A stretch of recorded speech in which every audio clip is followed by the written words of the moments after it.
What if the greatest form of freedom isn't found outside of us, but within our own minds? In a world where we're constantly tied to the opinions, actions, and even the moods of others, it's easy to feel like our happiness is something outside our control.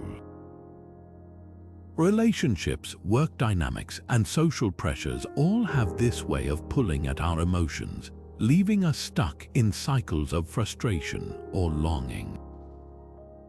But as Marcus Aurelius once said, "You have power over your mind, not outside events. Realize this, and you will find strength." This idea from Stoicism isn't just an ancient philosophy. It's a practical tool for breaking free from the emotional strings that hold us back. Today, we'll explore how applying Stoic principles can help us detach from emotional dependency and regain control over our inner peace. Along the way, you might just discover that the key to emotional freedom has been within your reach all along. At the core of Stoic philosophy lies a simple yet transformative idea, the dichotomy of control. This concept, first introduced by the Stoic philosopher Epictetus, is the foundation of detachment and a powerful tool for navigating life's challenges. Epictetus teaches us that everything in life can be divided into two categories: the things we can control and the things we cannot. While this might seem obvious at first glance, truly understanding and applying this framework can change the way we experience the world.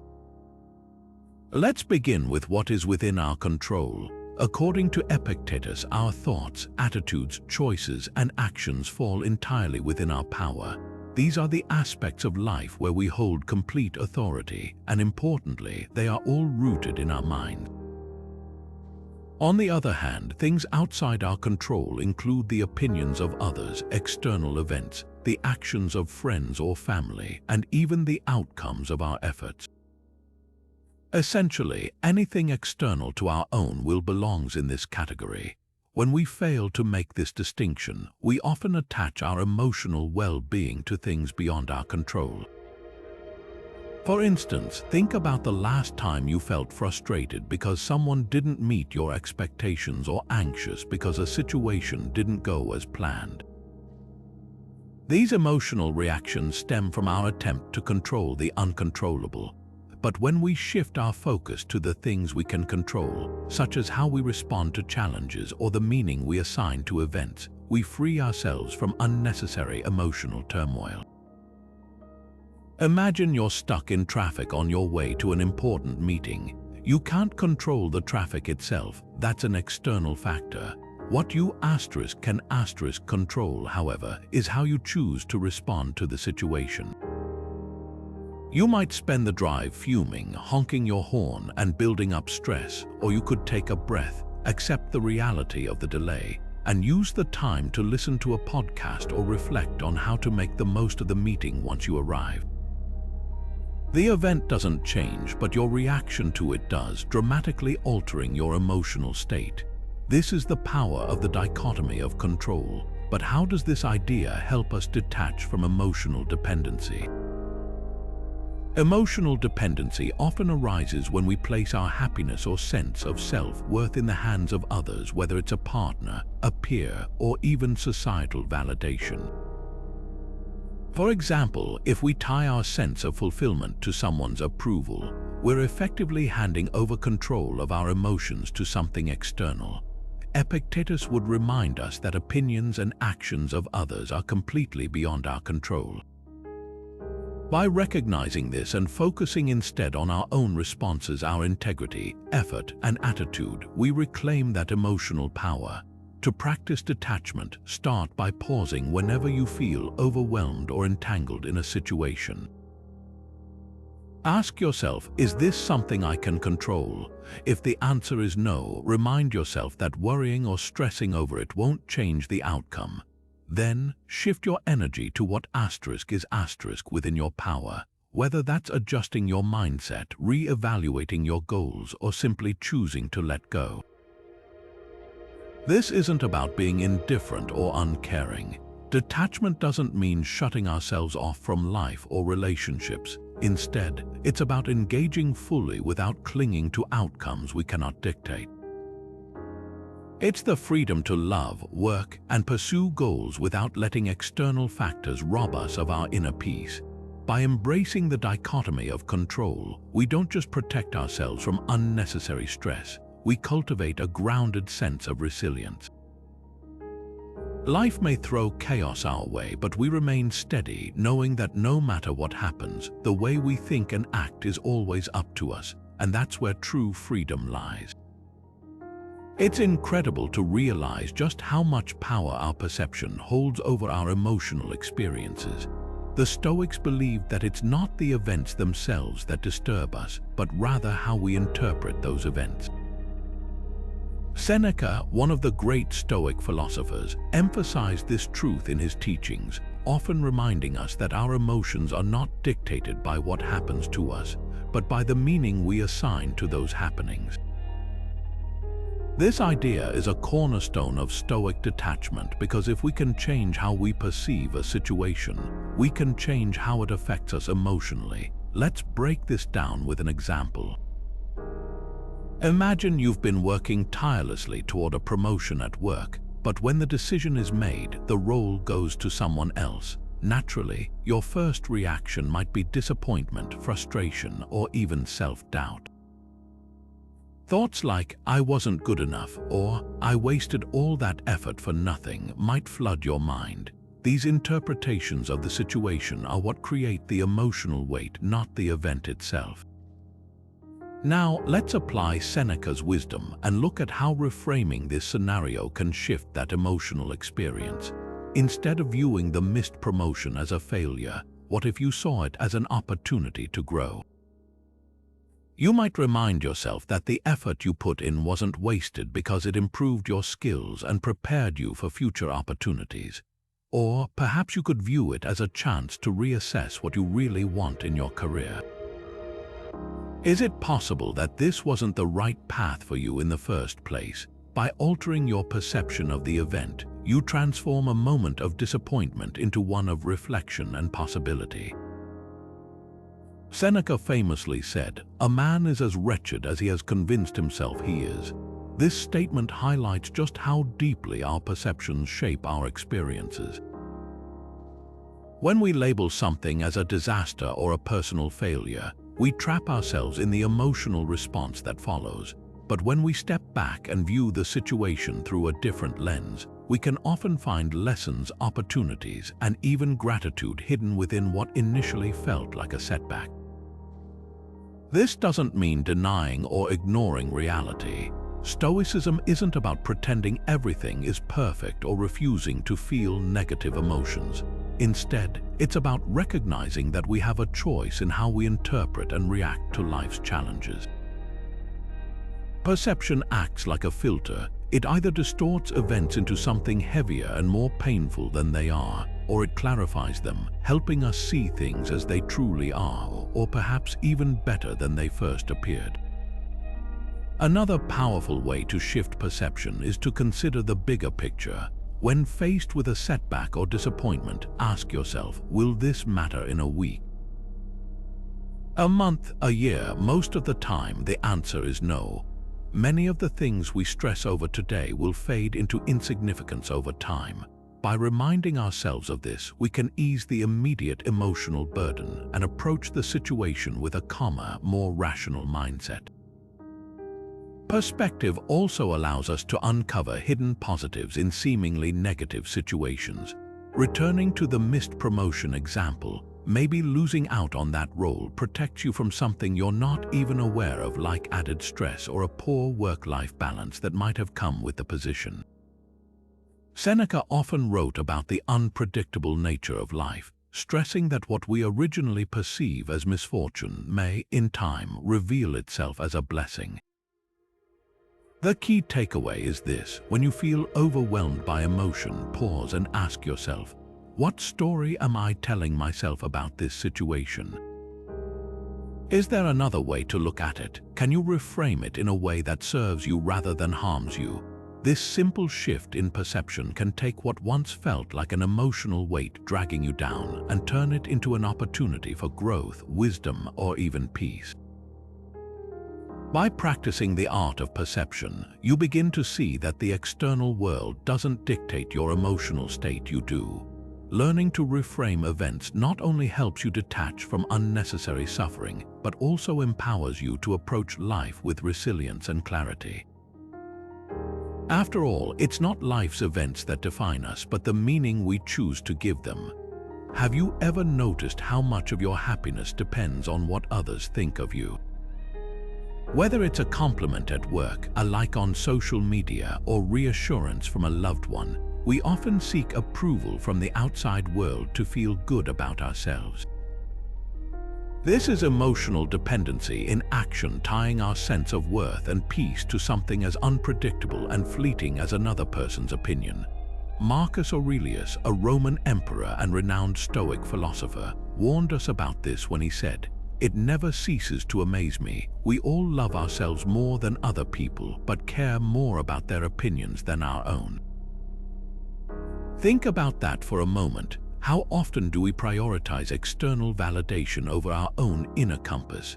When we let someone else's judgment determine our value, we hand over control of our emotions to something beyond our reach. The problem with this dependency is that external validation is unstable. People's opinions shift, social standards evolve, and what pleases someone today might disappoint them tomorrow. If our sense of worth is built on such shaky ground, it's no wonder we so often feel anxious or dissatisfied. But why do we seek validation in the first place? On a basic level, humans are social creatures. It's natural to want to belong, to be accepted, and to feel loved. There's nothing inherently wrong with craving connection, but when our self-esteem relies entirely on others, it creates an imbalance. Emotional dependency can trap us in a cycle of constantly seeking approval, fearing rejection, and losing sight of who we truly are. Over time, this not only erodes our confidence but also makes us vulnerable to manipulation, as we feel compelled to conform to others' expectations to maintain their approval. So, how can we break free from this cycle? How do we move from emotional dependency to self-sufficiency? Marcus Aurelius would remind us that true strength comes from within. When you cultivate a sense of inner approval, you can find peace regardless of what others say or think. This doesn't mean ignoring feedback or isolating yourself, but rather developing a solid foundation of self-worth that isn't swayed by external forces. The first step is to practice self-reflection. Begin by asking yourself, whose opinions matter most to me and why? Are you seeking validation from people who truly align with your values, or is it coming from a place of insecurity or fear? By understanding these patterns, you can start to untangle yourself from the need for constant outside affirmation. Next, focus on aligning your actions with your values. When your choices reflect what you truly believe in, you naturally build a sense of self-respect and authenticity. For example, if honesty is one of your core values, honor that in your daily interactions, whether or not others acknowledge it. By living according to your principles, you create a wellspring of inner validation that no external opinion can take away. Another essential practice is gratitude for your own efforts. Marcus Aurelius often wrote about finding satisfaction in simply doing the right thing, regardless of recognition. In your own life, this might mean appreciating the small victories that no one else sees, completing a challenging task, staying patient in a difficult situation, or standing by your beliefs when it's easier to conform. Celebrate these moments internally because they're the foundation of self-sufficiency. Finally, take time to reflect on the impermanence of external validation. Ask yourself, how many compliments or criticisms from years ago still affect you now? Chances are, most of them have faded into irrelevance. Recognizing the fleeting nature of these external markers reminds you that they aren't worth anchoring your emotional stability to in the first place. Ultimately, breaking free from emotional dependency doesn't mean rejecting others or living in isolation. It means shifting your focus inward, finding fulfillment in your own values and effort rather than chasing the ever-changing winds of public opinion. When you cultivate inner approval, you reclaim your emotional independence. You're no longer a puppet to the strings of external validation, but a person grounded in your own worth. And that, as the Stoics would agree, is the path to true freedom. Let's take a moment to reflect. How much of your mental energy is spent either replaying the past or worrying about the future? It's something we all do, often without realizing it. We relive old mistakes, cling to moments of regret, or obsess over what might happen tomorrow, next month, or even years from now. The problem is, this constant tug of war between the past and the future pulls us away from the only place we truly have control, the present moment. The Stoics, particularly Epictetus, recognized this all too well, and they stressed the importance of being fully present as a way to achieve emotional freedom. Epictetus famously said, "We suffer not from the events in our lives, but from our judgment about them." What he meant is that it's not the circumstances of the past or our fears of the future that cause our distress, it's our attachment to them, our refusal to let go of what's beyond our reach. When you think about it, the past is unchangeable, a series of events that exist only in your memory.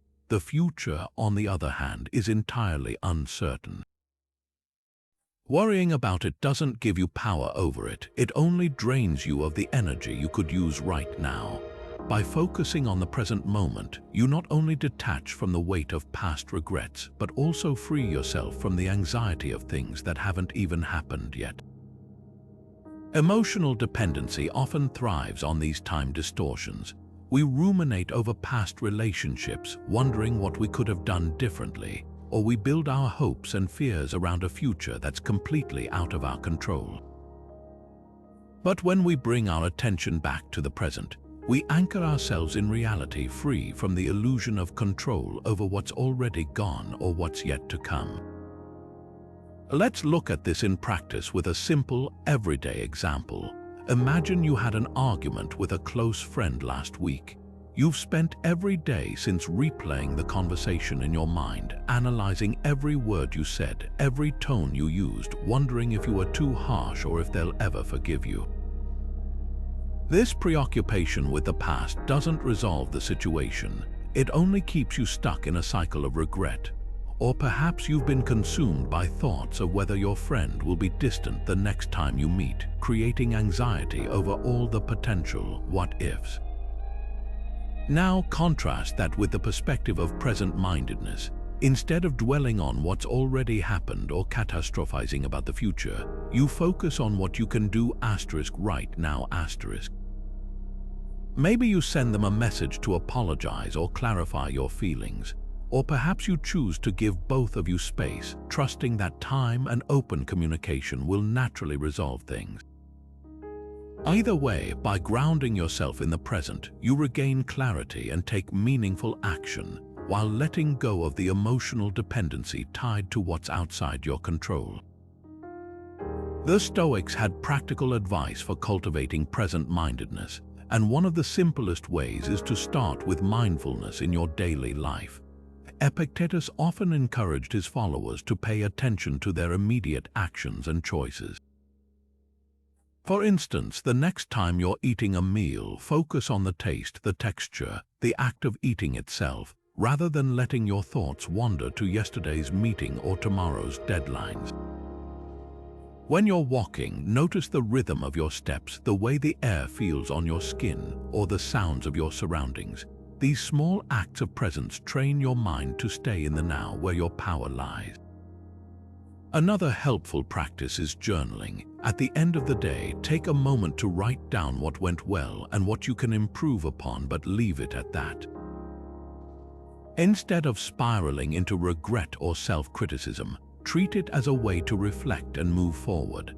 The Stoics believed reflection wasn't about dwelling but about learning. By addressing each day as it comes, you liberate yourself from the emotional burdens of yesterday and the hypothetical worries of tomorrow. Present-mindedness is not about ignoring reality or failing to plan for the future. It's about recognizing where your control ends and where your energy is best spent. By centering your attention on the present, as Epictetus advised, you align yourself with what truly matters, your actions, your mindset, and your ability to choose peace in this moment. When you practice this consistently, you'll notice that emotional dependency begins to lose its grip. You no longer feel pulled by the tides of the past or the winds of the future. Instead, you stand firmly grounded, fully alive in the only time that truly exists, the present. Let's consider something we all experience: desire. Whether it's craving recognition, material possessions, or even the affection of someone, desires hold a powerful sway over our emotions. Seneca, one of the great Stoic thinkers, warned us about the dangers of letting our desires run unchecked. He believed that unbridled desire doesn't just distract us, it traps us in a cycle of emotional reliance. Why? Because when we attach our happiness to getting what we want, we give the external world far too much power over our inner peace. Take a moment to reflect. Have you ever felt overjoyed when you got something you deeply wanted, only to later find yourself restless, craving the next thing? Or perhaps you faced the crushing disappointment of not getting what you so badly desired. That emotional roller coaster is exactly what the Stoics sought to avoid. Seneca wrote, "It is not the man who has too little, but the man who craves more that is poor."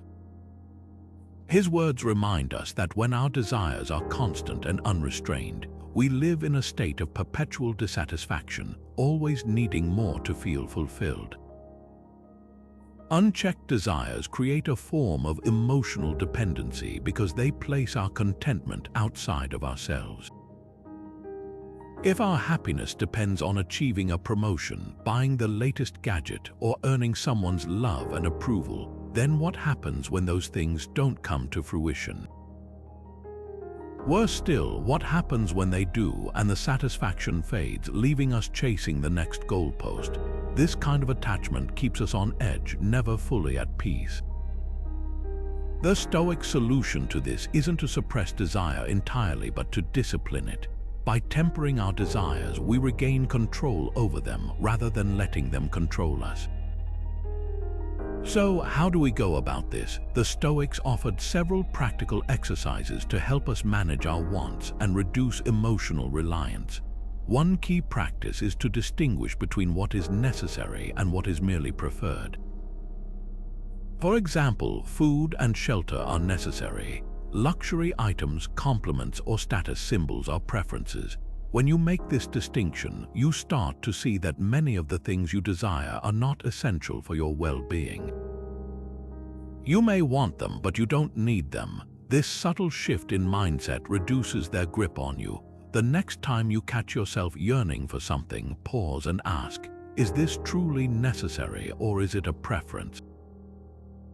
Will my happiness depend on having this? That honest reflection can help you realign your priorities and let go of unnecessary longing. Another Stoic exercise is practicing voluntary discomfort. Seneca was a strong advocate for this. He recommended occasionally stepping out of comfort to remind yourself how little you need to be content. For example, he might suggest fasting for a day, dressing in simpler clothing, or sleeping without certain luxuries. These small acts help you not only build resilience but also realize that you don't need as much as you think to live a good life. Over time, this reduces your dependence on external comforts and conditions your mind to value simplicity over excess.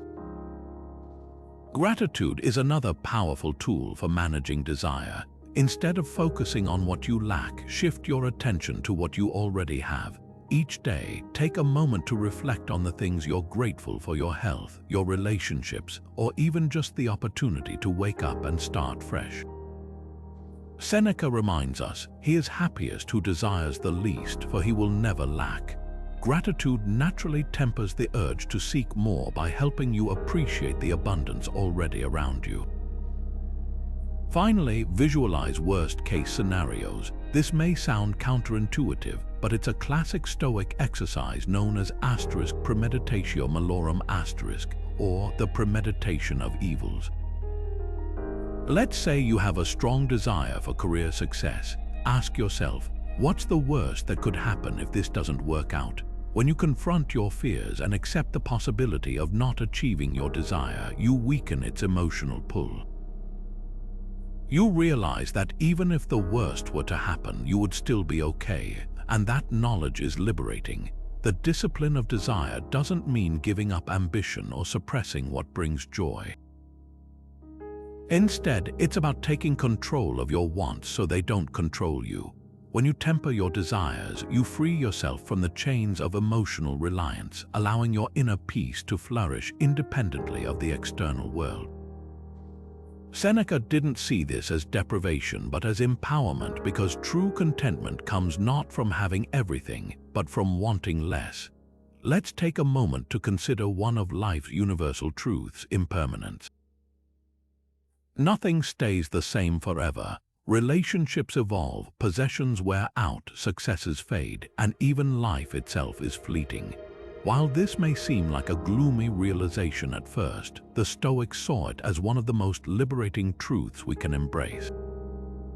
By practicing acceptance of impermanence, we can let go of over-attachment to people, possessions, and outcomes, and in doing so, reclaim a sense of inner peace. The Stoics developed a powerful mental exercise to help us accept impermanence, called premeditatio malorum or the premeditation of evils.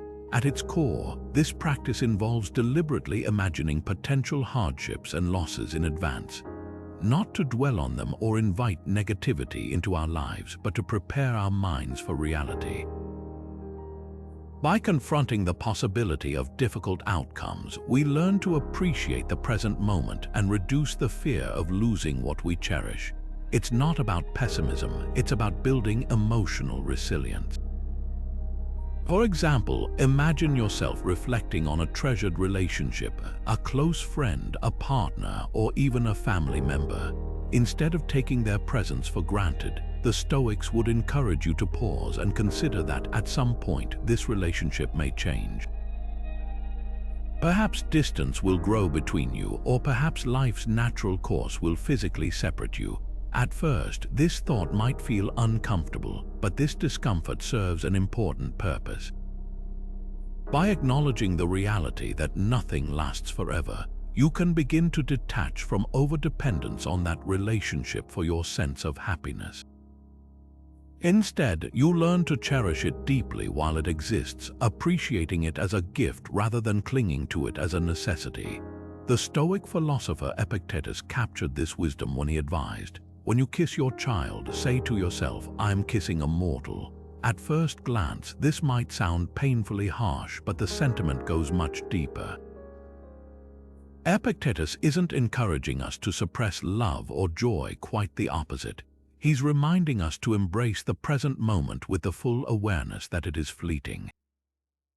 By doing so, we don't love less, we love more, because we stop taking what we have for granted. This practice isn't just limited to people, it applies to outcomes and material possessions too. Think about a goal you're striving for. Perhaps it's earning a promotion, buying a dream home, or landing a creative project. Now imagine, just for a moment, that this outcome doesn't materialize. How would that make you feel? Many of us would feel disappointed, even devastated, because we've become so attached to that outcome as a measure of our success or happiness. By practicing premeditatio malorum the Stoics would encourage you to mentally rehearse not achieving the goal. Not to give up on your ambition, but to remind yourself that you'll still be okay, no matter the result. Your worth isn't tied to any particular achievement, and your happiness isn't dependent on a specific outcome. Another aspect of premeditatio malorum is the way it helps us confront our fears. Often, much of the anxiety we carry stems from avoiding the thought of what could go wrong. But the Stoics believed that by facing fear directly, by visualizing the loss, the mistake, or the unforeseen setback, we take away its power. We see that even the worst-case scenarios are something we can endure. Marcus Aurelius, another Stoic great, often reminded himself that you could leave life right now. Let that determine what you do and say and think. In doing so, he wasn't resigning himself to despair but embracing the impermanence of all things, using it as motivation to live fully in the present. By accepting impermanence, we begin to detach, not in a way that hardens us or makes us indifferent, but in a way that frees us. We stop clinging to the illusion of permanence and instead develop gratitude for what we have while we have it. This gratitude allows us to love, work, and enjoy life with an open heart, knowing that nothing is guaranteed but everything is meaningful in its moment. So the next time you find yourself overly attached to a person, a possession, or an outcome, try this Stoic exercise. Reflect on the temporary nature of what you hold dear. Instead of fearing its end, allow that thought to deepen your appreciation for it. In doing so, you'll find a profound sense of peace that comes not from clinging, but from fully embracing life's impermanence. And that, as the Stoics knew, is an essential step toward emotional freedom. Have you ever reacted to a situation in the heat of the moment, only to regret it later? Maybe it was snapping at a loved one during an argument or firing off an emotionally charged email you wish you had never sent. We've all been there. These impulsive reactions often lead to unnecessary conflict, stress, and even guilt. The Stoics understood this all too well, which is why they emphasized the importance of mastering emotional responses. They believed that while we can't always control what happens to us, we can control how we respond, and this distinction is key to achieving inner peace. Seneca, one of the most influential Stoic philosophers, once said, "Most powerful is he who has himself in his own power." This simple yet profound idea reminds us that true strength doesn't come from controlling others or external events. It comes from mastering ourselves, our thoughts, emotions, and actions. But what does that look like in practice? The Stoic teaching of responding versus reacting helps us understand the difference. A reaction is impulsive, automatic, and often driven by strong emotions. It's yelling in frustration when someone cuts you off in traffic or panicking over an unexpected setback at work. A response, however, is deliberate and thoughtful. It pauses to evaluate the situation, considers the best course of action, and acts with clarity and purpose. While reactions often escalate a situation, responses aim to resolve it or, at the very least, maintain your composure. So, how can we begin to shift from reacting emotionally to responding wisely? Here are a few Stoic-inspired practices to help you develop emotional control and self-restraint. The first step is cultivating awareness of your emotions. Often, we react because we're unaware of what's happening inside us. By pausing to acknowledge what we're feeling, whether it's anger, fear, frustration, or sadness, we create a moment of reflection instead of acting on autopilot. The Stoics often referred to this as the power of impression management. When something triggers an emotional response, ask yourself, what am I feeling right now and why? Labeling the emotion can help you step back from it and regain your sense of control. Once you've identified the emotion, the next step is to delay your reaction. This might sound simple, but it's incredibly powerful. Seneca advised us to delay is the greatest remedy for anger. It's not about suppressing the emotion, but giving yourself a buffer of time to process it. This could be as brief as taking a deep breath, counting to 10, or taking a short walk. In those moments, you give your rational mind a chance to catch up with your emotional impulses, helping you to respond thoughtfully rather than react impulsively. Another practical tool is perspective shifting. The Stoics often encourage their followers to consider the bigger picture.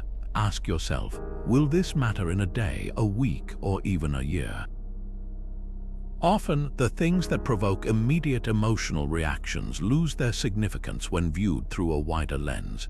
For example, being cut off in traffic might feel infuriating in the moment, but in the grand scheme of your day or your life, does it really warrant the emotional energy it demands? By zooming out, you can diffuse emotional intensity and respond with calm detachment. Practicing self-restraint also involves identifying what you can and can't control in the situation.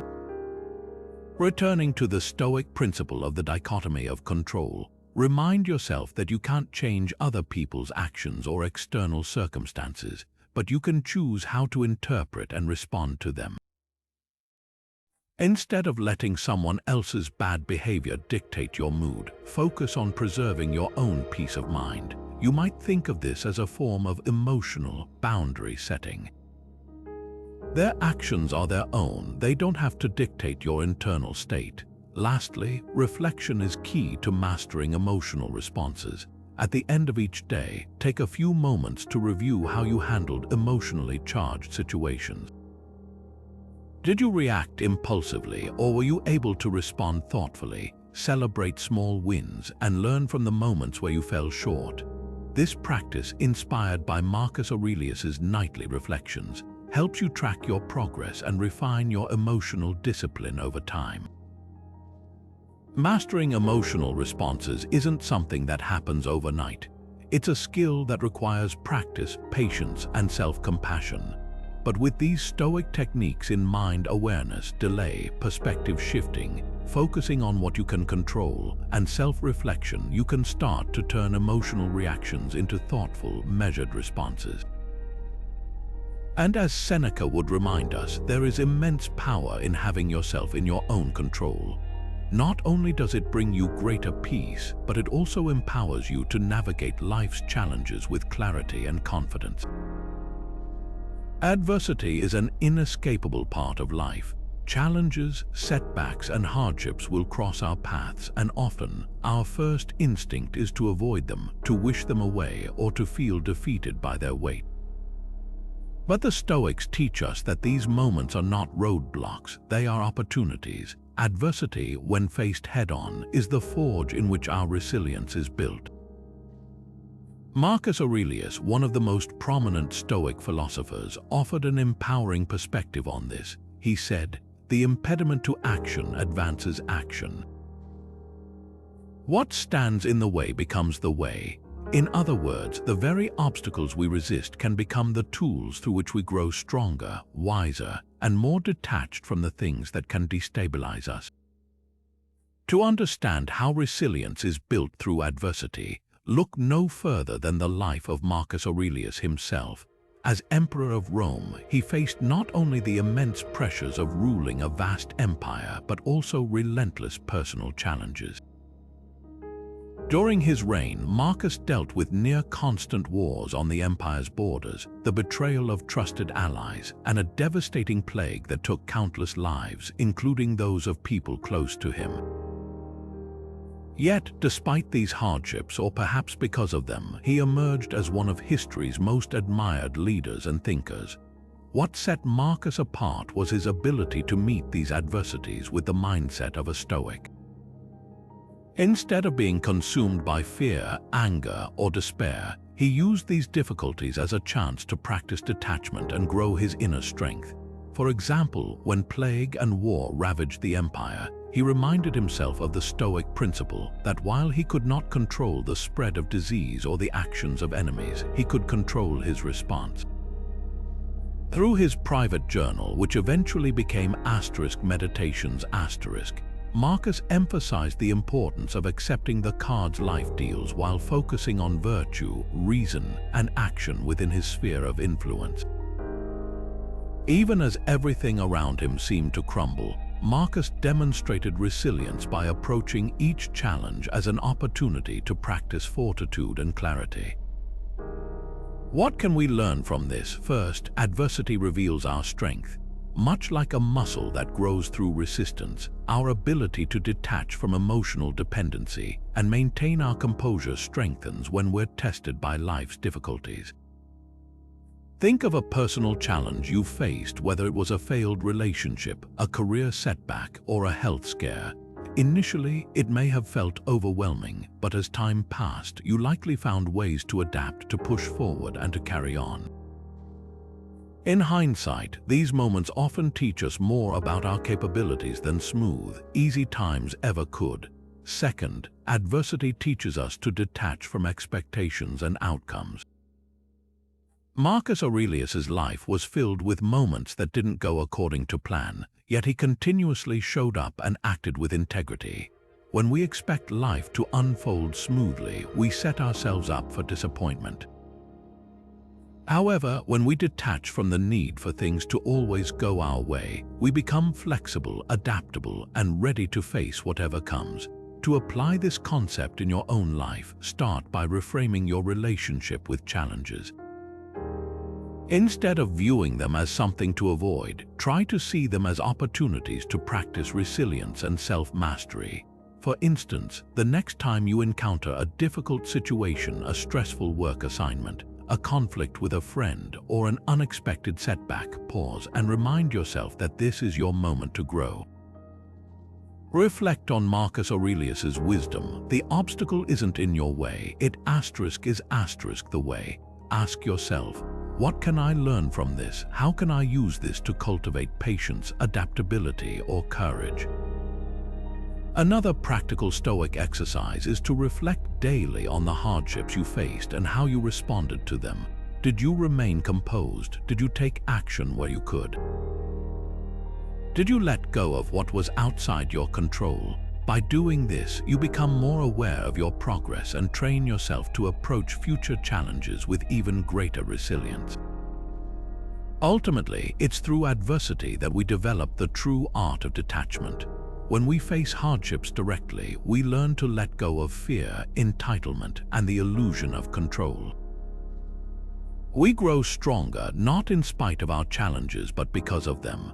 And as Marcus Aurelius demonstrated through his life and teachings, resilience isn't just about enduring, it's about transforming obstacles into stepping stones for personal growth. What stands in the way truly becomes the way forward. Picture this: you've been sleeping comfortably in your bed every night, enjoying the warmth of a soft blanket and the familiarity of your home. Now imagine choosing just for one night to sleep on the floor instead. No soft mattress, no cozy covers, just you and the bare ground. Why would anyone voluntarily abandon comfort like that? To the Stoics, this wasn't an act of self-denial for its own sake. It was a deliberate, practical exercise in reclaiming control over the human tendency to cling to comfort, luxury, and possessions. They called this practice voluntary discomfort, and they regarded it as one of the most effective ways to build resilience and freedom from emotional dependency.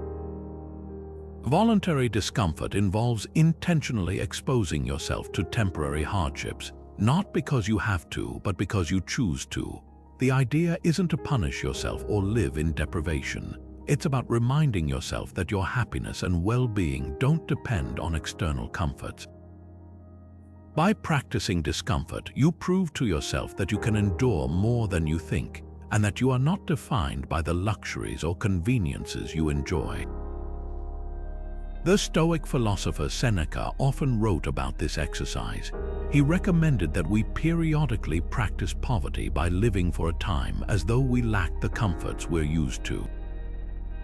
He famously asked, "Set aside a certain number of days during which you shall be content with the scantiest and cheapest fare, with coarse and rough dress, saying to yourself the while, 'Is this the condition that I feared?'" By confronting discomfort head-on, Seneca argued, we weaken its ability to intimidate us. He believed that fear of losing comfort is a powerful source of anxiety, and by practicing voluntary discomfort, we learn that we can live without those comforts. We lose our dependency on them. So, how is this relevant to breaking free from emotional dependency? Emotional dependency often thrives on attachment not just to people, but to a way of life, a standard of comfort, or an expectation of how things should be. When we tie our happiness to a particular relationship, a lifestyle, or a possession, we become vulnerable to losing those things. Voluntary discomfort gives us a chance to detach emotionally by showing us that we can still thrive without those external conditions. For instance, imagine you're deeply attached to always dining out at nice restaurants, a habit that feels like a part of who you are. Now you decide to spend a week eating only simple, inexpensive home-cooked meals. At first, you might feel deprived, but over time you realize that the joy of eating isn't tied to extravagance.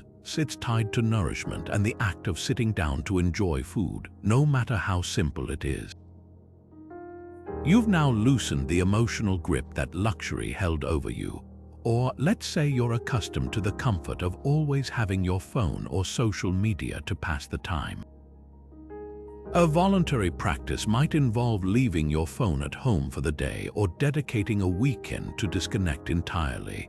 Without the constant distraction of digital comfort, you might discover how much you've relied on it for validation or as a way to avoid discomfort. But more importantly, you'll learn that you're perfectly capable of being present without it.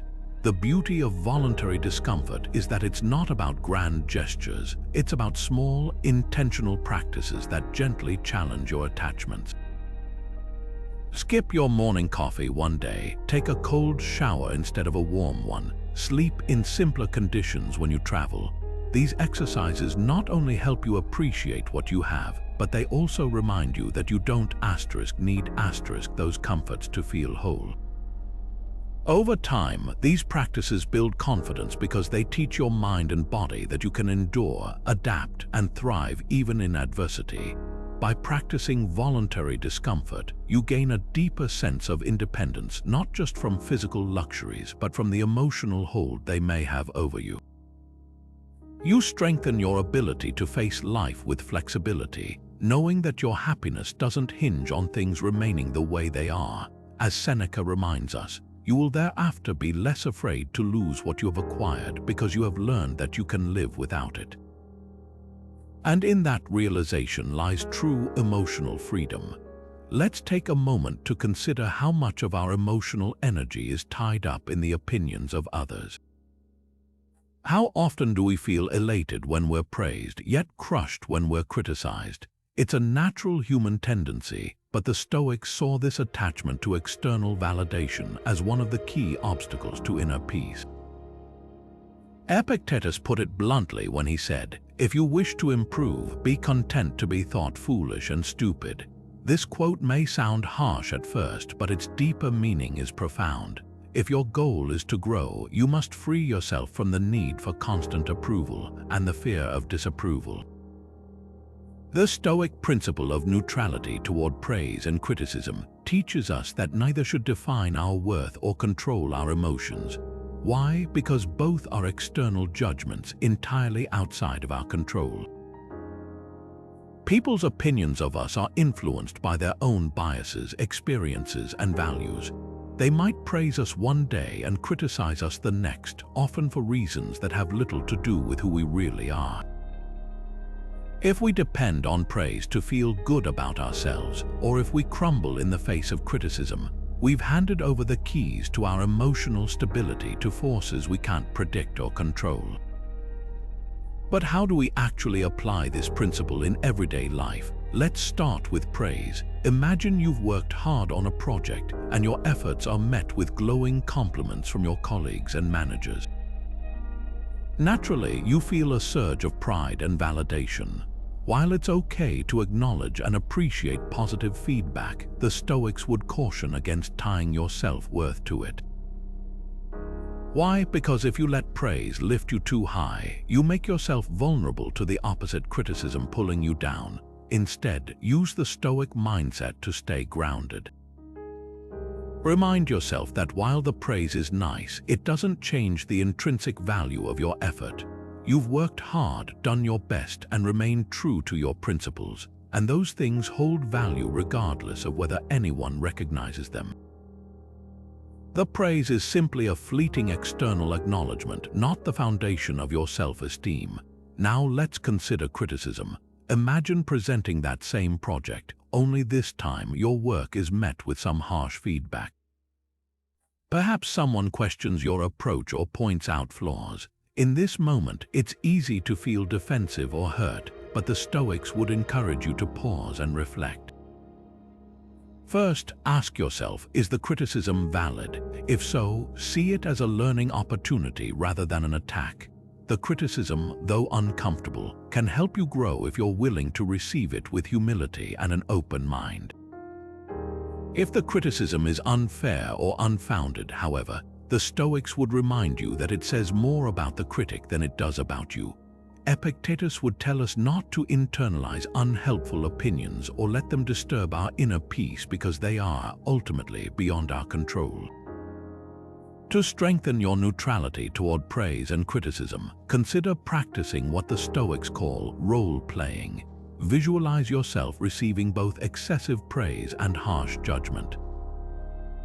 Imagine how it feels and then remind yourself that neither scenario changes who you truly are or the effort you've made. This mental exercise can prepare you to face real-life moments of feedback with a more balanced and detached mindset. Another practical way to embody this principle is to focus on your internal standards rather than external opinions. Define your values, set your own goals, and measure your success by how well you live in accordance with them. If you know you're acting with integrity and doing your best, the opinions of others, whether positive or negative, lose their power to sway you. Ultimately, the goal of Stoic neutrality isn't to reject feedback or become numb to others' opinions. Instead, it's about maintaining your emotional independence. Praise and criticism will come and go, but your sense of self can remain steady when it's rooted in something deeper: your actions, your principles, and your commitment to personal growth. As Epictetus reminds us, what upsets people is not things themselves, but their judgments about these things. When you stop letting external judgments dictate your internal world, you take a powerful step toward lasting emotional freedom. Let's turn to a concept that lies at the heart of Stoic philosophy, Amor Fati, or the love of fate. At its core, Amor Fati isn't about mere acceptance of what happens to us. It's about embracing and loving every aspect of our lives, even the parts we might initially wish were different.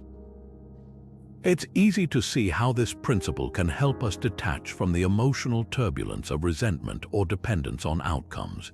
Instead of resisting the events that come our way, Amor Fati teaches us to view them as necessary, valuable, and even beautiful parts of our journey.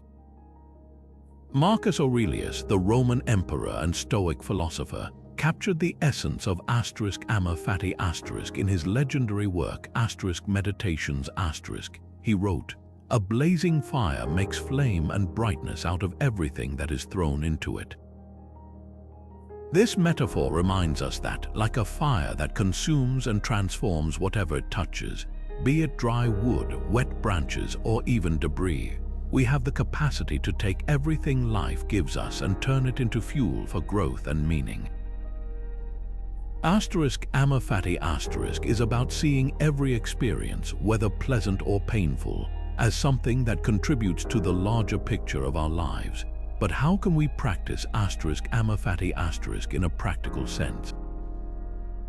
It starts with shifting your perspective. Imagine you've been working hard toward a goal. Perhaps it's a job promotion, a creative project, or a personal milestone. But when the moment comes, the outcome isn't what you hoped for. Maybe someone else got the promotion, or your project didn't receive the recognition you felt it deserved. The instinctive reaction might be frustration, disappointment, or even bitterness. You might think, "Why did this have to happen to me?" or "This isn't fair." Practicing Amor Fati flips this narrative. Instead of resisting the outcome, you ask yourself, "How can I embrace this? What can I learn from this moment?" The Stoics believed that everything, even setbacks, serves a purpose if we choose to see it that way. Perhaps losing the promotion frees you to pursue opportunities that align better with your true values. Maybe the project's lack of success points you towards skills you can strengthen or ideas you can refine. In practicing Amor Fati, the event itself doesn't change, but your relationship to it does. Resentment turns into acceptance, and acceptance evolves into gratitude. Sometimes life throws challenges at us that seem impossible to love. Loss, failure, rejection, these are the moments when Amor Fati feels most difficult, and yet it's when the practice is most transformative. Marcus Aurelius reminds us, whatever happens to you has been waiting to happen since the beginning of time. This may sound fatalistic, but it's not about surrendering to despair. Instead, it's a call to trust in the order of the universe, to believe that even the most painful experiences have a role to play in shaping who we are. A powerful way to internalize Amor Fati is through storytelling, both the stories you tell yourself and those you tell others. Let's say you face an unexpected challenge. Instead of framing it as a bad thing that happened to you, try reframing the story. For example, instead of "I lost the job I wanted," shift the narrative to "Losing that job opened the door to new opportunities I hadn't considered." By shaping the story in a way that highlights growth, you start to see the event not as something to resent, but as a stepping stone. Another practice is gratitude, even for difficulties. It's easy to feel grateful for the things that go well, but when you start to see obstacles as gifts in disguise, you loosen the grip of emotional dependence on specific outcomes. Before bed, try reflecting on one challenge from your day and identifying something positive that came from it, even if it's just the opportunity to practice patience or resilience. Over time, this trains your mind to approach life's unpredictability with openness and curiosity. Amor Fati is not about pretending that everything is perfect, it's about finding meaning in everything, even the imperfect. By embracing this mindset, you free yourself from emotional dependence on how things should be and open yourself up to loving life as it is. Marcus Aurelius would remind us that the trials we endure are not interruptions to our journey, they are the journey. When we learn to love our fate, we discover a profound sense of peace and freedom, no longer weighed down by resentment or longing for what might have been. Instead, we stand grounded, ready to transform whatever life gives us into fuel for meaning and growth. Sometimes the struggles we face can feel all-consuming. A harsh word from a friend, a missed opportunity, or an unexpected obstacle can take up so much space in our minds that it feels like the weight of the world is pressing down on us. When we're in the thick of it, these problems loom large, overwhelming our emotions and skewing our sense of what truly matters. But the Stoics had a remedy for moments like this, and it's one that starts with a simple act: stepping back. Marcus Aurelius, the Stoic philosopher-emperor, often advised himself to view life from a wider perspective. In his personal writings, Meditations, he reflected deeply on the fleeting nature of human life and the immense scale of the universe. He wrote, "Look at the rivers of blood, the endless warring of armies, the peoples moving and migrating, and realize how insignificant all this is, how fleeting and trivial. Your life is short. You must turn to philosophy, leave behind empty desires, get rid of your judgments, and see life for what it is." What Marcus is describing here is a mental shift, a way of zooming out from the immediate moment to see the bigger picture. When you practice this kind of perspective, even the troubles that feel monumental in the moment start to shrink in significance. The things we agonize over, whether it's an awkward conversation, a professional setback, or a poorly received idea, often lose their power when we place them within the context of the vast, ever-changing world around us. Let's try applying this wisdom. Imagine you faced a personal embarrassment. Perhaps you said something in a meeting that didn't land well, or you made a mistake on an assignment. In the moment, the embarrassment feels overwhelming, as if everyone is focused on your error. But now, take a step back. Consider how fleeting this moment is in the span of your day, let alone your life. A week from now, will anyone even remember what happened? Imagine, too, the billions of people around the globe who are going about their lives completely unaware of your situation. Suddenly, the intensity of your emotional reaction starts to soften. What felt enormous shrinks under the weight of perspective. Marcus Aurelius took this practice even further by reflecting on the incomprehensible vastness of the universe. He would look up at the stars and remind himself that we are but a tiny speck in an infinite cosmos. He wrote, "Keep reminding yourself of how small a part you play in the world and how small a part the world plays in the universe." The universe has existed for billions of years and will continue for billions more after our time here is over. When seen through this lens, our daily troubles take on a very different meaning. They're no longer defining or all-consuming, they're simply passing moments in an endless flow of time. This isn't to say that your struggles don't matter or that your feelings aren't valid. The Stoics weren't advising us to ignore our challenges or dismiss our emotions. Instead, they were offering a way to put those challenges in perspective so that we can approach them with greater clarity and calm. By stepping back, we can detach from the emotional intensity of the moment and see it for what it really is, a small, temporary part of a much larger whole. The wisdom of perspective doesn't only help us manage setbacks, it also encourages gratitude.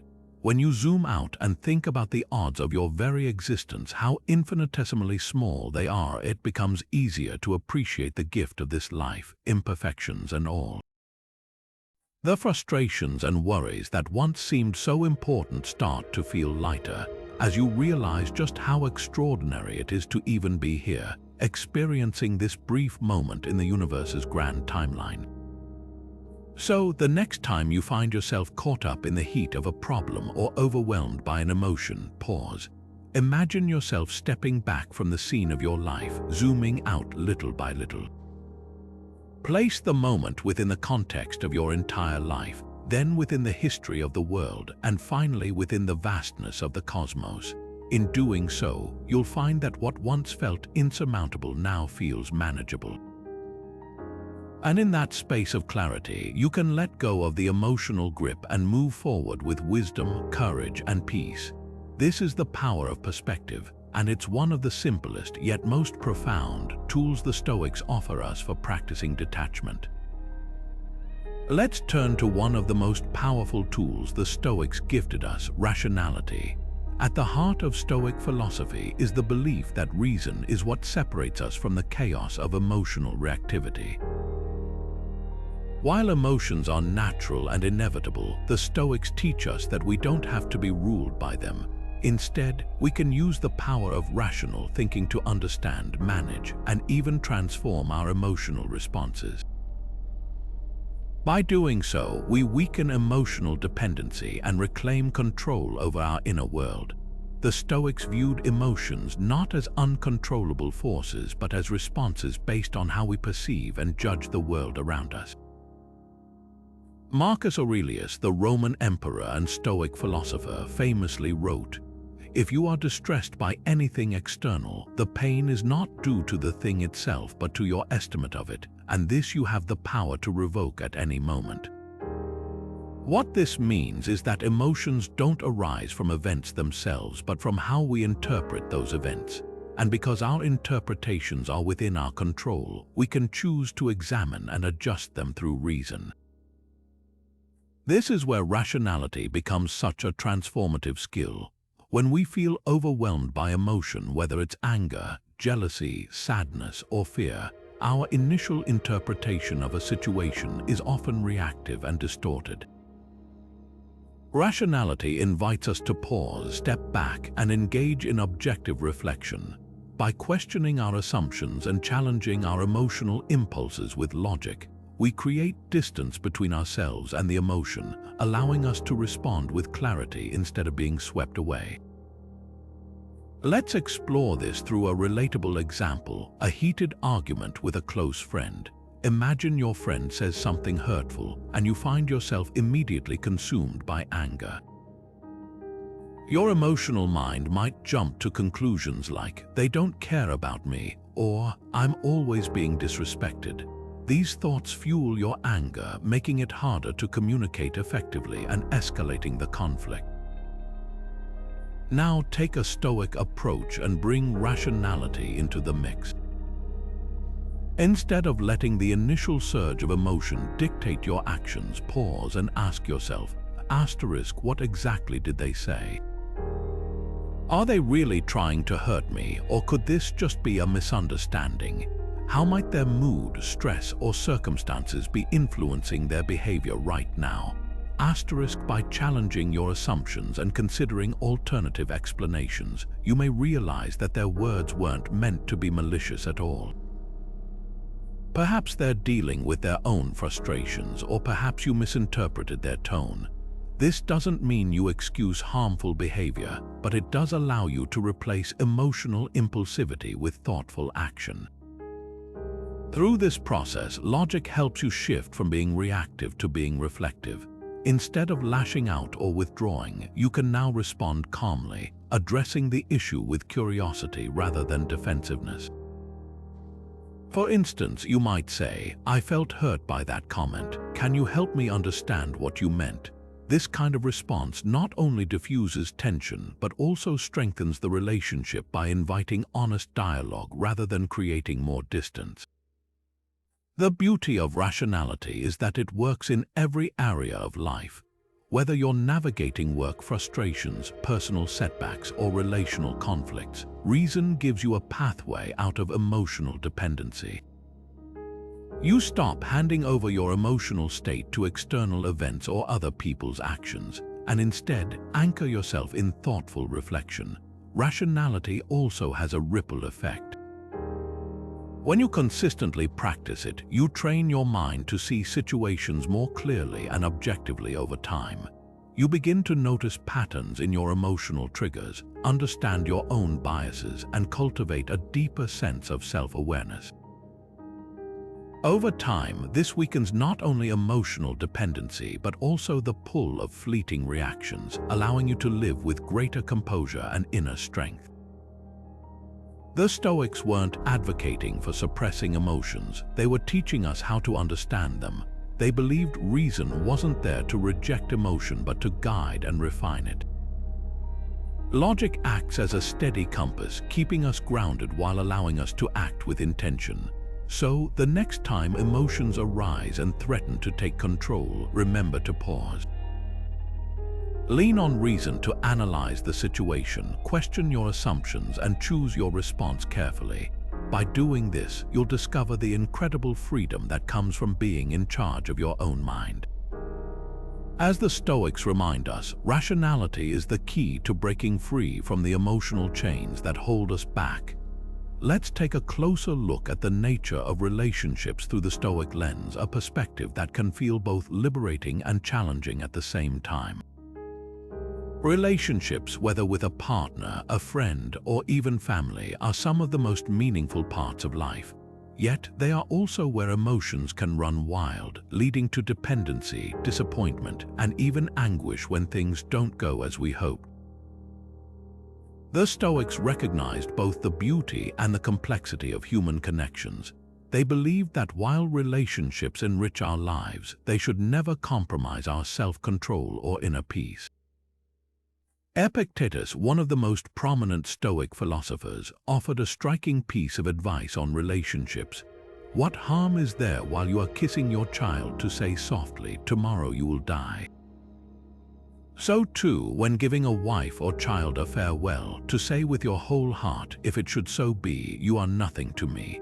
At first glance, this might sound cold or unfeeling, but the deeper message has nothing to do with rejecting or neglecting loved ones. Instead, it's about cultivating a love that is free from ownership, free from clinging, and rooted in an understanding of impermanence.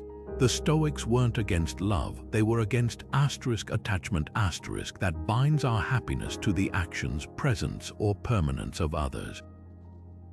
When we form attachments that go beyond appreciation and into dependency, we tether our emotional well-being to factors outside our control.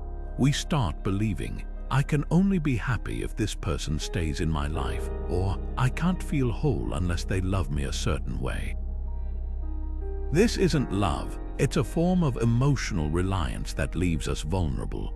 If the person changes, grows distant, or even departs from our life, we're left shattered, not because of the relationship itself, but because of how we tied our identity to it. The Stoics invite us to love fully, deeply, and sincerely, but without the illusion of possession. Think of relationships as a gift, not a guarantee. Imagine you're given a beautiful vase to admire and cherish.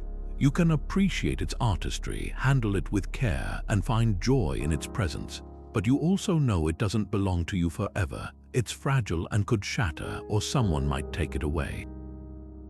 If you understand this from the start, you're able to enjoy its beauty without despairing when it's no longer there. This principle applies to relationships. Each person we connect with brings their own beauty and lessons into our lives, but they are not ours to keep or control. How does this work in practice? Let's say you're in a romantic relationship.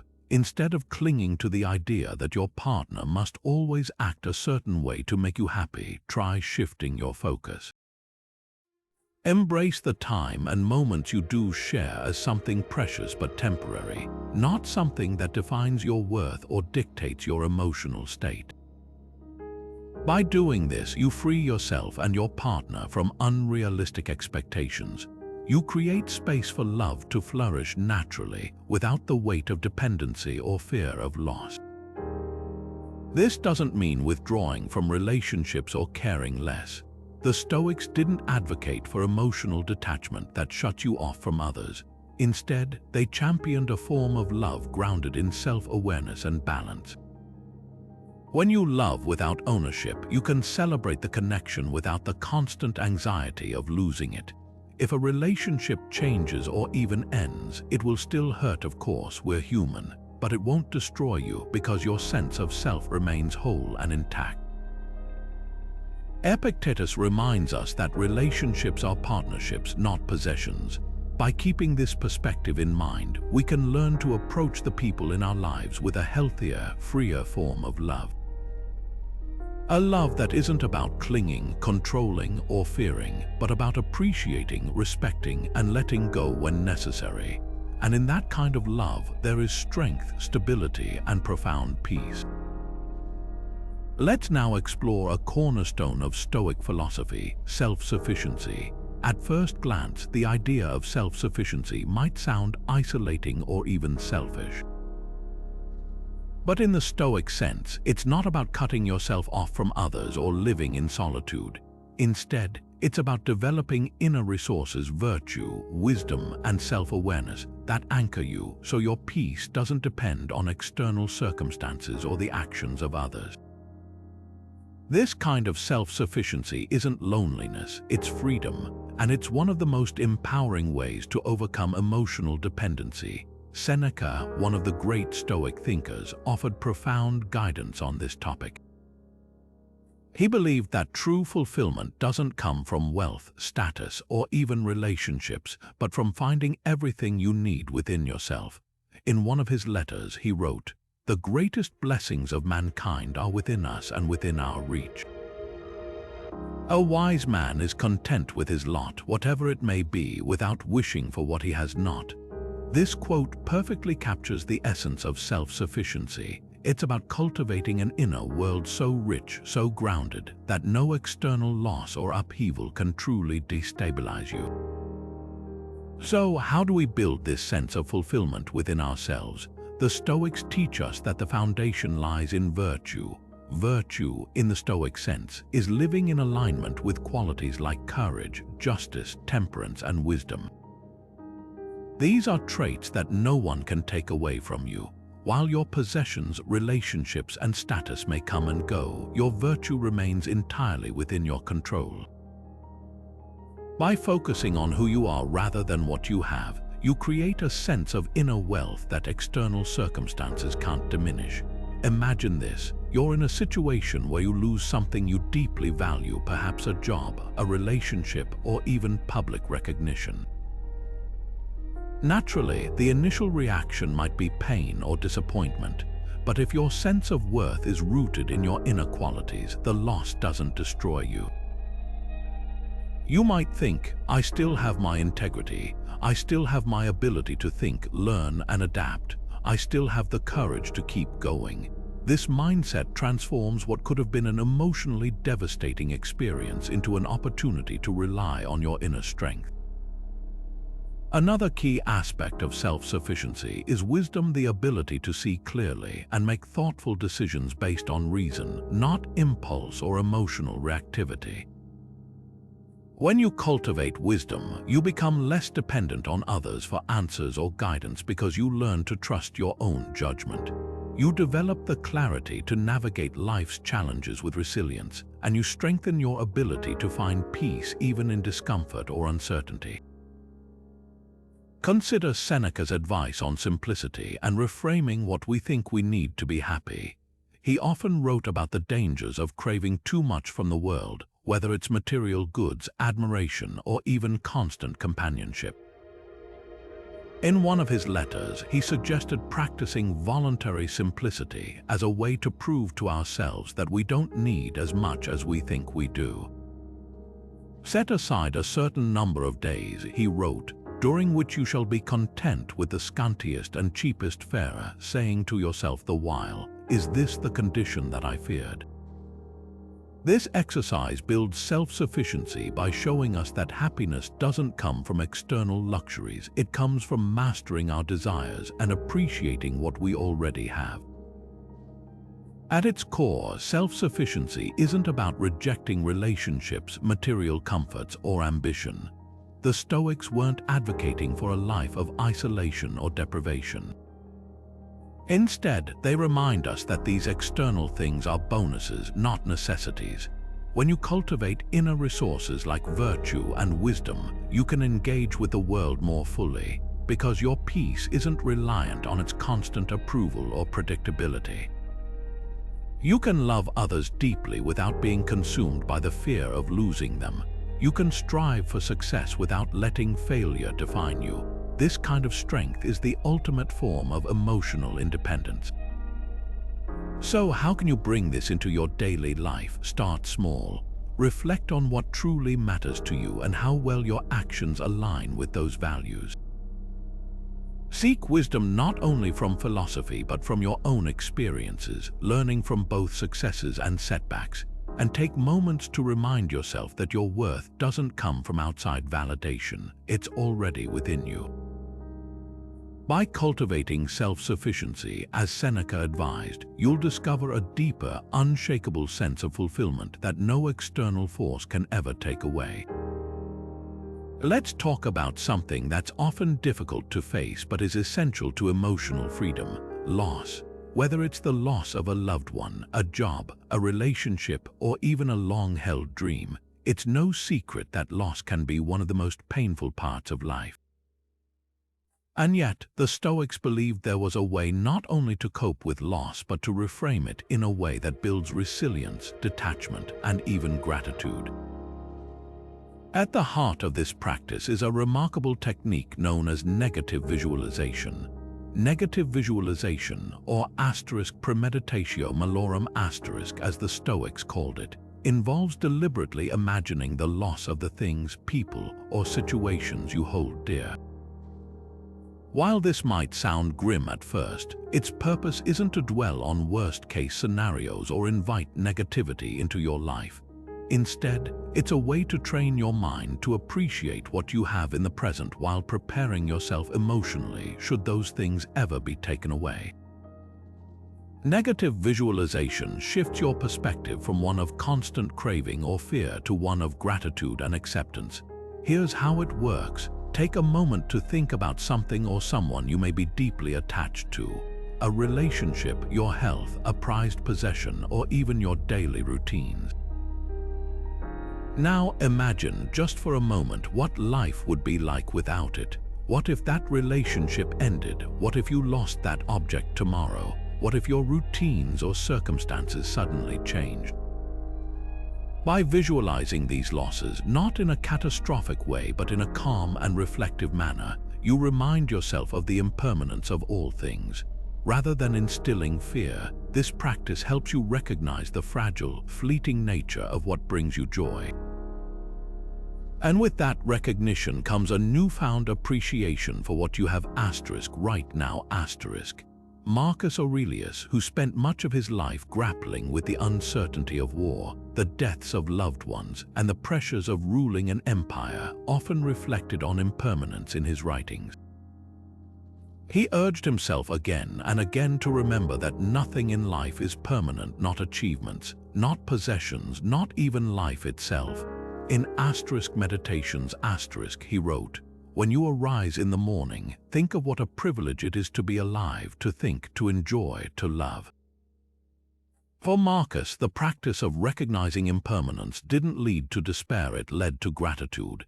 He understood that because everything is temporary, every moment, every connection, and every experience is something to be cherished.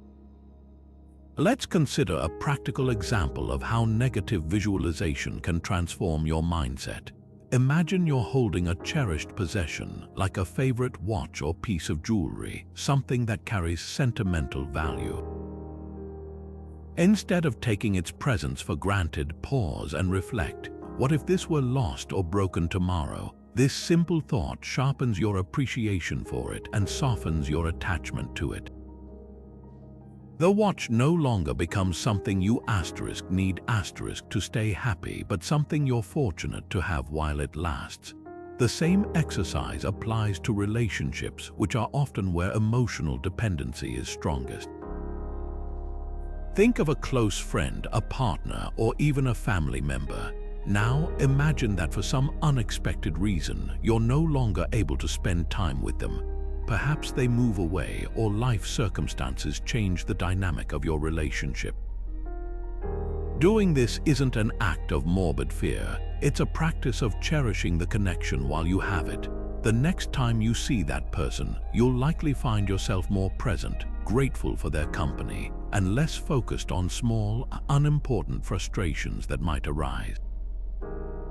The beauty of negative visualization lies in its ability to do two things at once.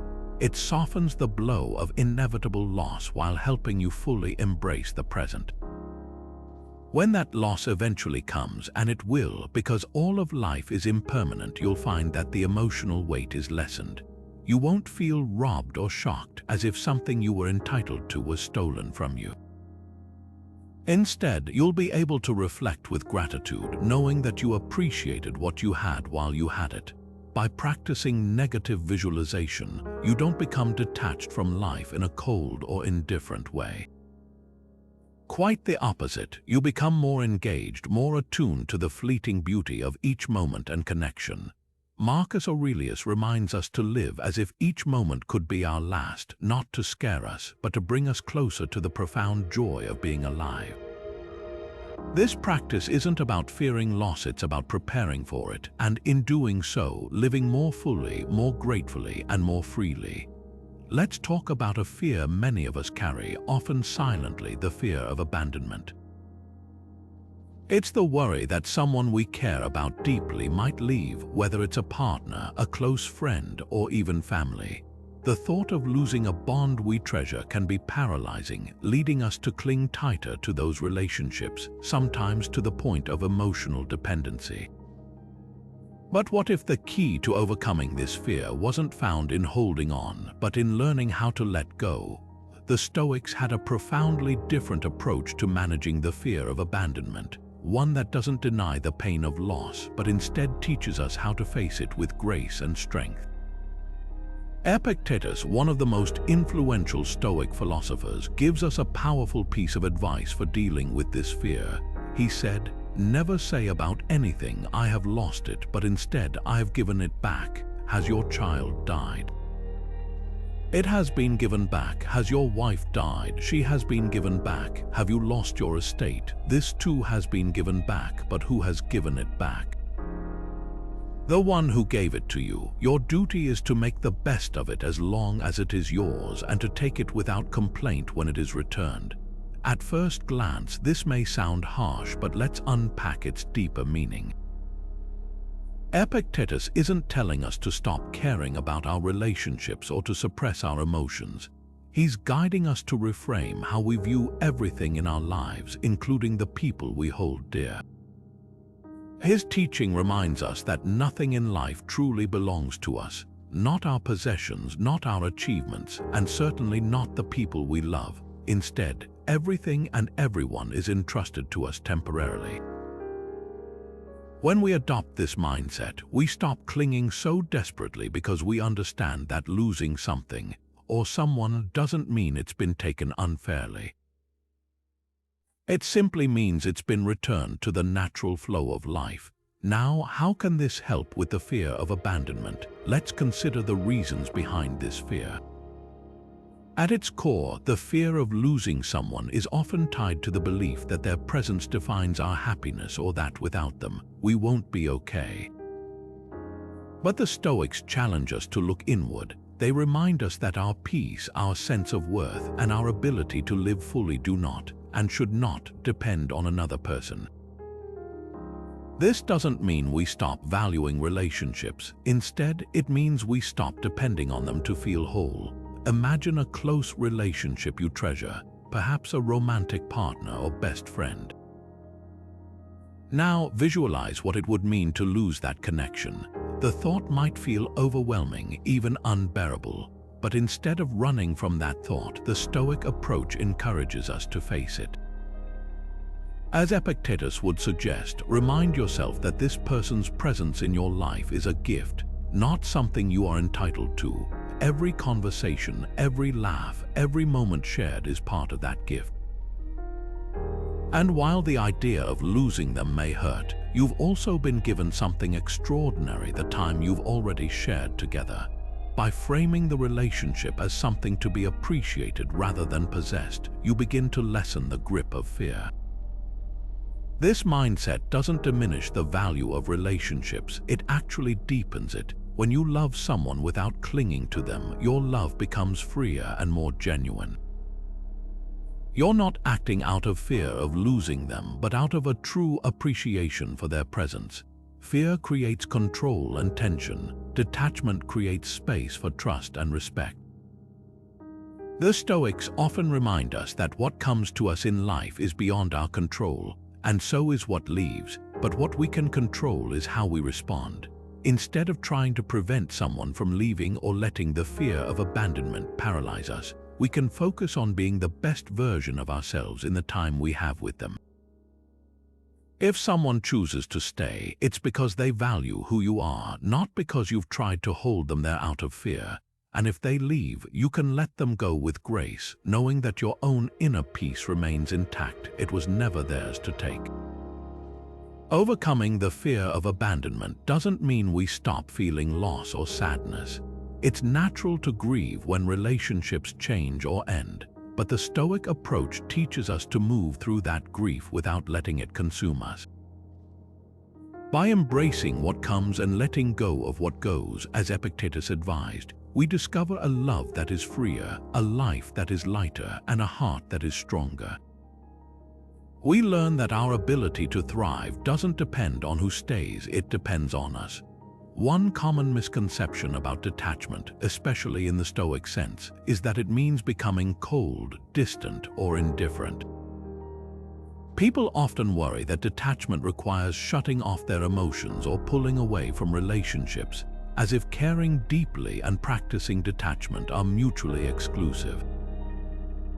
But this couldn't be farther from the truth. Detachment is not about abandoning love, connection, or passion. It's about removing the unhealthy attachment and dependency that can distort those feelings. In fact, Stoic detachment enables us to care more deeply and authentically because our relationships are no longer driven by neediness or fear. Think of detachment as a mindset that clears the emotional static. When we're overly attached to a person, an outcome, or even an idea, we often place unrealistic expectations on them. We might expect a partner to validate our worth, a friend to always meet our emotional needs, or a specific result to determine our happiness. This kind of attachment creates pressure on both sides. It can lead to disappointment, resentment, and insecurity, not because we care too much, but because we care in a way that makes our peace dependent on something outside ourselves. Stoic detachment offers a different way to approach connection. Instead of clinging to people or outcomes, it encourages us to value them for what they are without trying to control or possess them.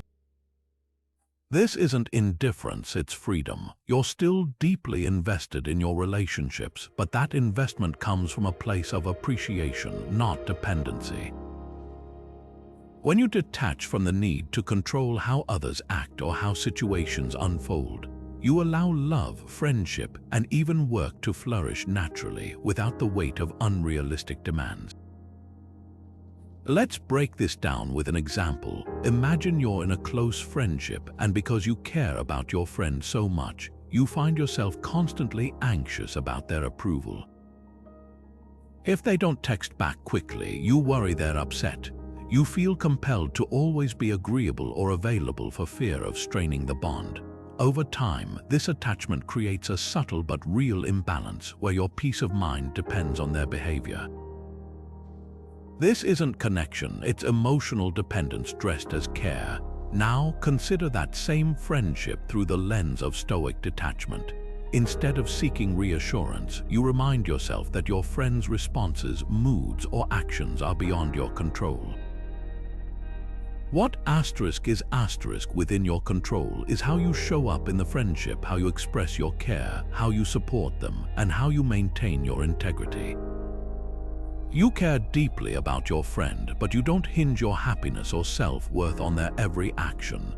This makes the relationship lighter, freer, and ultimately healthier because it's built on mutual respect rather than silent expectations. Marcus Aurelius puts it beautifully when he says, "Accept the things to which fate binds you, and love the people with whom fate brings you together, but do so with all your heart." Notice the balance in his words: love fully but don't cling, care deeply but don't depend. This is where Stoic detachment shines. It allows you to be fully present in your relationships and endeavors while maintaining the emotional independence to weather any changes or outcomes. Another way to think about it is to separate caring from attachment. Caring is a genuine expression of love or concern. Attachment, on the other hand, is when we tie our identity or inner stability to something external. Detachment doesn't ask us to care less, it asks us to let go of the idea that we need someone or something to make us whole. It reframes relationships not as possessions but as blessings to be cherished while they last.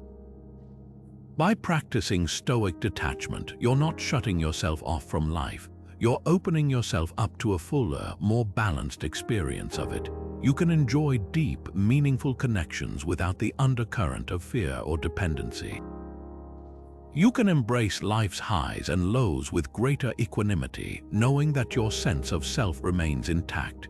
The result is not indifference, it's a clearer, more liberated kind of love, the kind that appreciates without clinging, supports without controlling, and endures without breaking. Building detachment, like any habit, takes practice over time. The Stoics didn't see detachment as something you wake up one morning and master.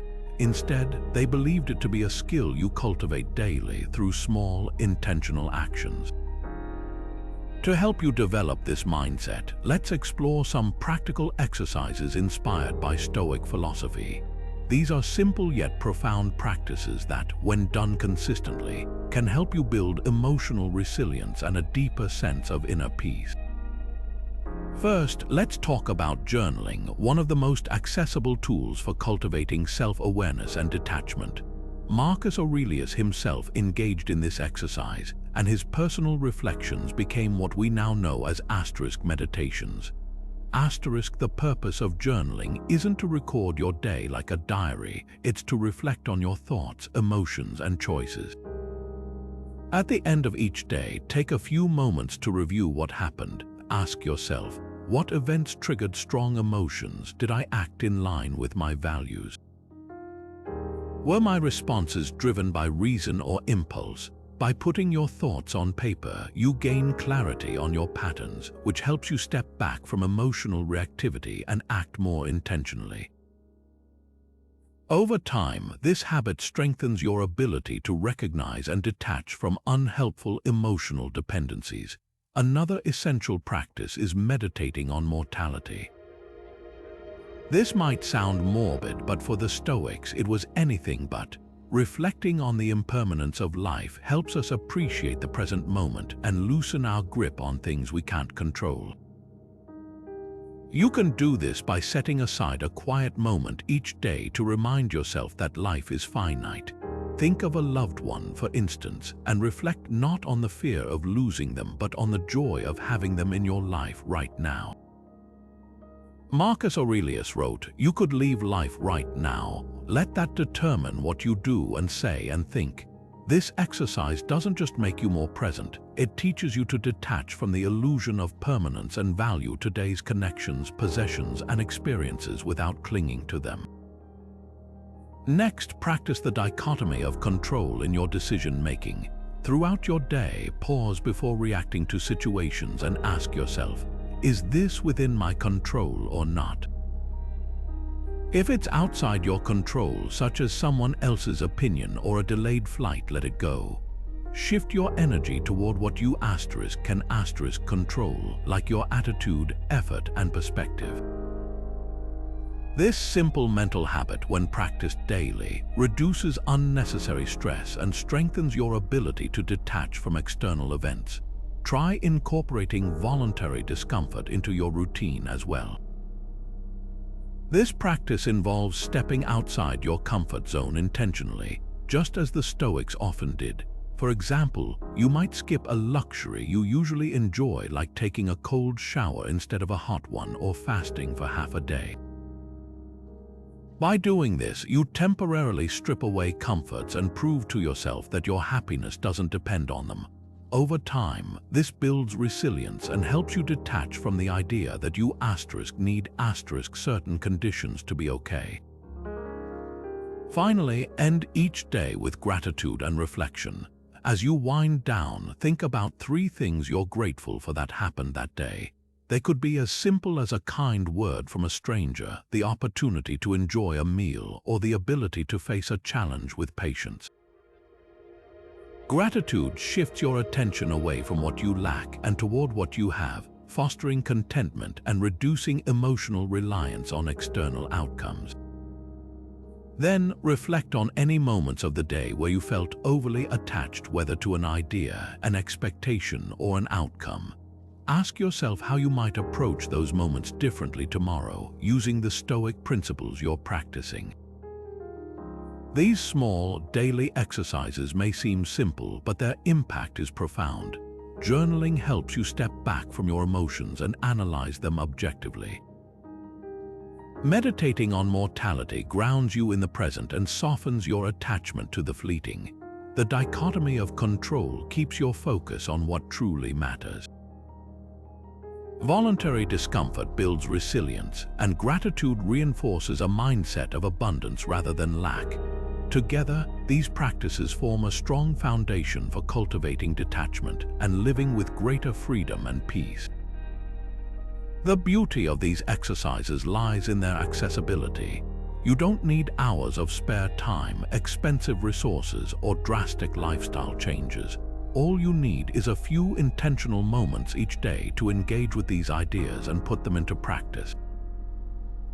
With consistency, you'll find yourself responding to life's ups and downs with greater calm, clarity, and confidence. Detachment isn't about removing yourself from life, it's about fully embracing it without being ruled by it. And these exercises are your toolkit for making that shift. let's take a moment to talk about emotional triggers, the moments when someone's words, an unexpected situation, or even a memory sparks an intense emotional reaction. We all have them. Maybe it's frustration when someone cuts you off in traffic, hurt when you feel ignored, or anxiety when things don't go as planned. These triggers can control us, setting off cycles of anger, sadness, or fear that feel impossible to break. But here's the thing, the Stoics believed that these moments of heightened emotion are not obstacles, they're opportunities for growth. To detach from their grip, the first and most important step is self-awareness. Seneca, one of the most practical Stoic voices, often stressed the importance of examining oneself. He believed that emotional triggers weren't random. They stem from patterns in our thinking, often tied to unmet expectations, unresolved fears, or deeply ingrained habits. In one of his letters, Seneca advises, "We suffer more often in imagination than in reality." This means that our emotional turmoil often isn't caused by the external event itself, but by the story we tell ourselves about it. The more aware we become of these internal stories, the more power we have to rewrite them and detach from the emotions they create. So how do you begin this process of self-awareness? It starts with curiosity. Instead of getting swept up in your emotional reaction, pause and ask yourself, why do I feel this way? What exactly sparked this reaction? Is my response proportionate to the event? This practice allows you to observe your emotions instead of being consumed by them. Think of it like stepping outside of yourself for a moment, as though you're an impartial observer watching your own thoughts and feelings unfold. This creates enough mental distance to reflect rather than react. Let's break this down with a simple example. Imagine you're at work and a colleague gives you unexpected feedback on a project that feels critical. Instantly, you feel defensive or even hurt. The emotional trigger is clear, you feel judged, but instead of reacting on impulse, snapping back, over-explaining, or retreating into self-doubt, use this as an opportunity for reflection. Ask yourself, why did this comment upset me? Is it because I value my work and fear it's not meeting my own standards? Or do I feel like my effort isn't being appreciated? You might realize that the real issue isn't the feedback itself, but the story you're telling yourself about what it means. Once you name and examine the trigger, it loses much of its emotional hold. To help you build this habit, here's a simple reflection prompt you can use daily. Take a few minutes at the end of your day to think about a moment when you felt a strong emotional reaction. Write down what happened, how you felt, and what thoughts ran through your mind. Then ask yourself, what triggered this reaction? Was it something beyond my control? How could I have responded differently? Over time, this practice helps you spot patterns in your triggers and understand the roots of your emotions. For example, you might notice that you feel frustrated every time a specific person interrupts you. Upon reflection, you realize it's not just the act of interrupting that bothers you, it's a deeper feeling of not being respected. This awareness doesn't magically fix the situation, but it gives you a choice. Instead of letting frustration build every time it happens, you can approach the situation differently, perhaps by calmly addressing it or simply choosing not to take it personally. The trigger loses its power because you've acknowledged it and reframed your response. Seneca would remind us that this kind of self-examination isn't about self-criticism, it's about self-mastery. The goal isn't to judge yourself for feeling triggered, but to understand those feelings so you can respond with clarity and intention. As he wrote, "No man can live a happy life or even a supportable life without the study of wisdom." And wisdom starts with knowing yourself. By reflecting on your emotional triggers, you gain insight into the thoughts and beliefs driving your reactions. This self-awareness is the foundation of detachment. The more you understand your triggers, the less control they have over you, and the more peace you can cultivate within. So take those moments of emotional intensity not as setbacks but as opportunities to learn, grow, and strengthen your inner resilience. As Seneca would say, the path to serenity begins with looking inward. Mastering the art of detachment through Stoic principles is not about shutting yourself off from the world. It's about freeing yourself from the chains of emotional dependency that so often disrupt your inner peace. Throughout this journey, we've explored how the wisdom of the Stoics figures like Marcus Aurelius, Seneca, and Epictetus can guide us toward a life of balance, clarity, and resilience. The tools we've discussed serve as stepping stones to emotional independence, allowing us to navigate life's challenges with grace and strength. We began with the foundation of the Stoic mindset, the dichotomy of control. By learning to focus only on what we can control, our thoughts, choices, and actions, we reclaim power over our emotional world. Letting go of our need to control external events or the actions of others liberates us from unnecessary stress and disappointment. As Epictetus reminds us, it's not what happens to you but how you react to it that matters. This simple yet profound truth is at the heart of detachment. From there, we explored the role of perception in shaping our emotions. The Stoics teach us that it's not the events themselves that disturb us, but our judgments about those events.